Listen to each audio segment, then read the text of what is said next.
Haleluya, Yesu Kristo ashimwe. Ndabasuhuje mu izina rya Yesu Kristo, abo tubana mu mwanya wa niba turi buri gitondo. Dushimiye Imana isizinze ijoro ikazingura amanywa. Dushimiye intwari ku rugamba. Dushimiye Imana idukandagije muri uyu munsi. Dushimiye Imana ikomeje kutugirira neza. Imana ihabwe icyubahiro. Mwene data, Imana iguhe umugisha dufatanyije kuba mu bihe byo gusenga muri aka kanya. Imana ikurebe neza ikunezeze. Rero ndagushuje mu izina rya Yesu. Muri kumwe na Bishop Leonira, umushumba w'itorero Elayono Mountain Church mu Rwanda. Iki cyumweru twihaye intego yo kuganira ku ijambo rigira riti ukuri ni umuco mwiza Imana idusaba kugira mu mibereho yacu yose. Ukuri, umuntu utagira ukuri aba ari umunyabinyoma, kandi Satani ni se w'abanyabinyoma. Satani niwe ushyira abantu mu bubata bw'ibinyoma.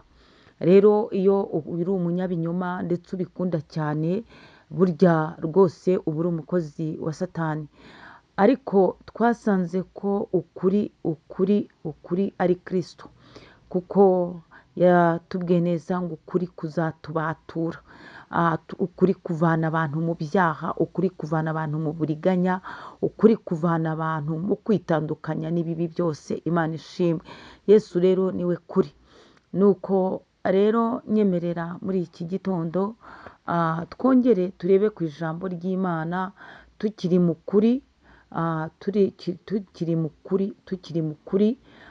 turebe ijambo ry'Imana. Turakomeza kureba ubutumwa bwiza bwa Yesu Kristo nk'uko bwanditswe na Yohana. Turagisoma ibice 14, turebe umurongo wa 6 twihuse. Ijambo ry'Imana titire handitse ngo Yesu ni inzira n'ukuri n'ubugingo. Izina ry'Imana yacu rishyirwe hejuru, rihabwe icyubahiro. Hanyuma ijambo ry'Imana ritangiye kuri 5. Toma aramubwira ati databuja, ntituzi aho ujya, inzira twayibwirwa n'iki? Yesu aramubwira ati ni njye nzira n'ukuri n'ubugingo, ntawujya kwa data ntamujyanye. Imana ishimwe. Haleluya, haleluya. Yesu Kristo atubwiye ijambo ryiza muri aka kamwanya. Atubwiye ibyerekeranye n'ukuri, avuga iby'ubugingo, avuga n'inzira. Imana ishimwe. Muri uru rugendo turimo rwo gusenga, muri uru rugendo turimo rwo kuba abakristo, Yesu Kristo atubwiye neza ati ni njye nzira n'ukuri n'ubugingo. Imana ishimwe. Imana ihabwa icyubahiro ko Yesu Kristo ari we muyobora w'iyi nzira turimo, niwe muyobozi utuyobora neza. Ikindi cya kabiri aratubwira ati ni njye nzira n'ukuri. Imana ishimwe. Twari turi kuvuga ngo ukuri ni umuco mwiza Imana idusaba kugira mu mibereho yacu ya buri munsi. Ndakubwira ngo aka kamwanya ukomeze ugire icyifuzo cyo kwifuza kuba umunyakuri, kuko ukuri ni kuba muri wowe. Uzambara kamere y'Imana, uzaba ufite indangagaciro y'Imana, uzaba ufite ikimenyetso cyo kuba umukristo, uzaba ufite ikimenyetso cyo kuba uhamya kwera kw'Imana.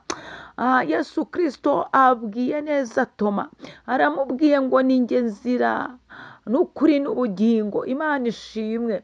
Ni ukuvuga iyo wakiriye Yesu Kristo nk'umwami n'umukiza wawe, yewe Yesu Kristo ukemera kakuyobora, kakubera umujyanama, kakubera byose.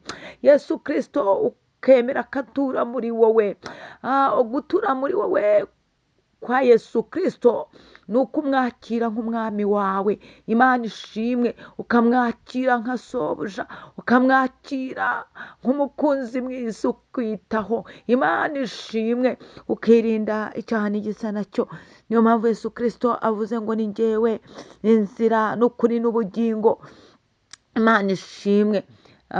Ntawajya kwa data ntamujyanye. Ni ukuri. Imana ishimwe. Imana ihabwa icyubahiro ko Yesu Kristo yisize amara masa, aremera aza kuducungura kugira ngo atwereke iby'inzira, atuyobore inzira nziza. Imana ishimwe. Kandi ndashimira Yesu Kristo waduhaye umwuka wera ujya utumenyesha amakuru y'iby'ijuru. Izina ry'Imana yacu rihabwa icyubahiro. Yewe dushimye Imana aka mwanya. Wowe utarakira Yesu Kristo nk'umwami n'umukiza wawe, ni ukuri Yesu aratweruriye, aratubwiye ngo ninjye nzira, kugira ngo wuzure ibyiringiro, wuzure umunezero, kugira ngo uzahabwe gakondo mu gihugu cyo mu ijuru.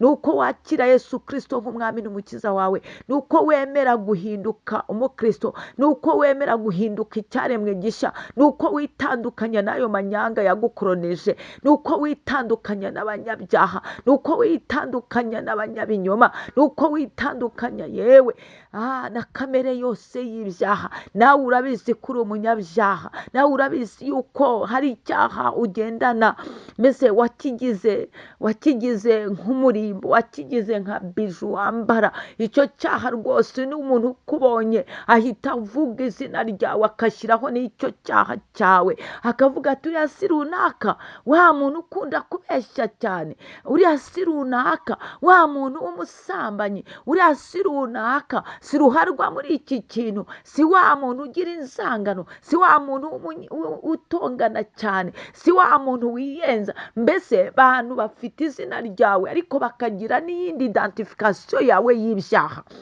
Yesu Kristo aratubwiye ngo ni njyewe nzira n'ukuri n'ubugingo. Imana ishimwe. Nta wajya kwa data ntamujyanye. Igisobanuro cy'uko ugomba kwakira Yesu Kristo nk'umwami n'umukiza wawe mu buzima bwawe itandukanye n'ingeso mbi.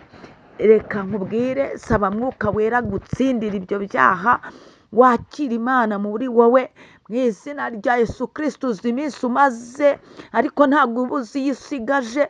Niyo mpamvu usabwa kubera amaso ubugingo bwawe, niyo mpamvu usabwa gukanguka kugira ngo uyu munsi ufate icyemezo cyiza cyo guhinduka umunyakuri, kuko twasanze Yesu Kristo ari we nzira n'ukuri. Ukuri rero ni kuba muri wowe uzaba wakiriye Yesu Kristo nk'umwami n'umukiza wawe, uzaba wakiriye indangagaciro ya gikristo, uzaba wakiriye Imana muri wowe. Ni wakira Yesu Kristo nk'umwami n'umukiza wawe, azamurikira intambwe z'ibirenge byawe, ngo ni njyewe nzira.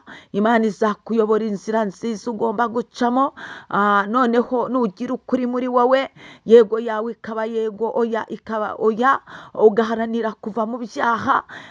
Yesu Kristo azagusangiza ku by'ukuri, noneho uhinduka umunyakuri, wanga icyaha burundu. Hanyuma Yesu Kristo atwongeye kutubwira ngo ni njye nzira, ukuri n'ubugingo. Ubugingo buri muri Kristo. Wifuze kuzagira iherezo ryiza, izina ry'Imana rihabwa icyubahiro. Imana ibaha umugisha. Shalom shalom. Imana ibanezeze.